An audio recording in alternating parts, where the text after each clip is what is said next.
Pour vous présenter l'exploitation, c'est une exploitation de 102 hectares dont j'ai pris la suite derrière mon père. Et je me suis installé en 1978 et cette exploitation a été conduite en Limousin reproducteur.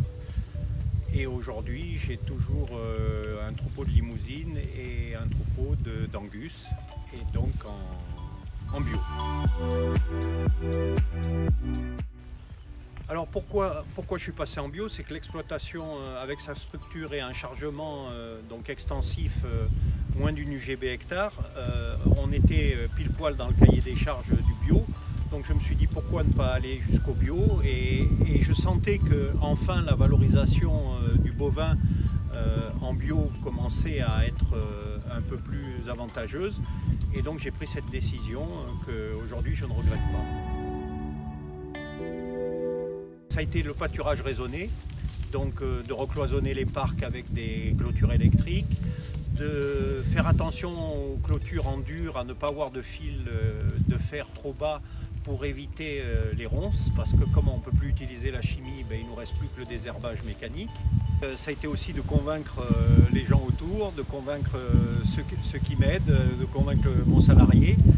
Et aujourd'hui, tout le monde se rend compte que le système économiquement paraît à ce jour viable, même s'il y a une menace forte sur les aides bio et qui risque peut-être de fragiliser les exploitations.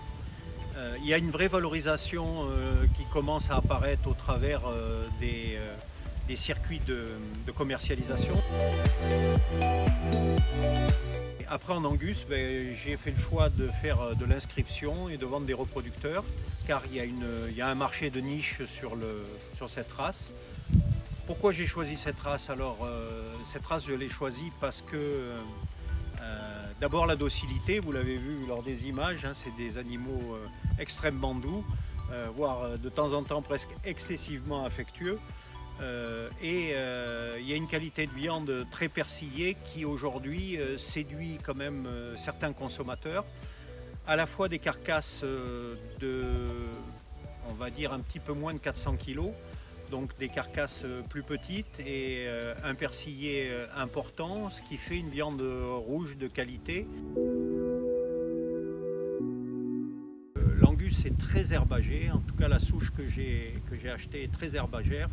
Donc il y a une vraie capacité d'ingestion assez forte, et donc on remarque qu'elle mange plus que des limousines. Donc peut-être que la rentabilité du coefficient d'ingestion est peut-être légèrement modifiée, mais là il faudrait des statistiques plus poussées.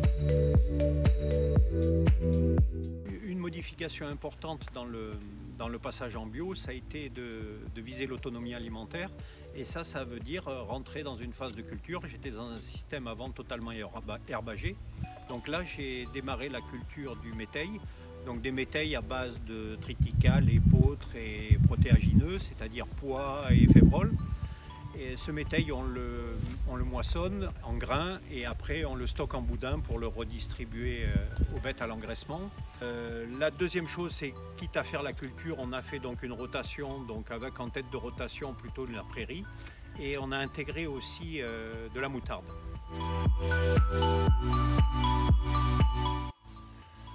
Bien sûr, je le referai.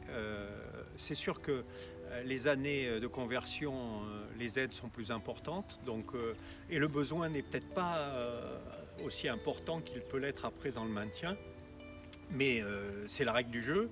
En tout cas, c'était à refaire, je le referai avec plaisir.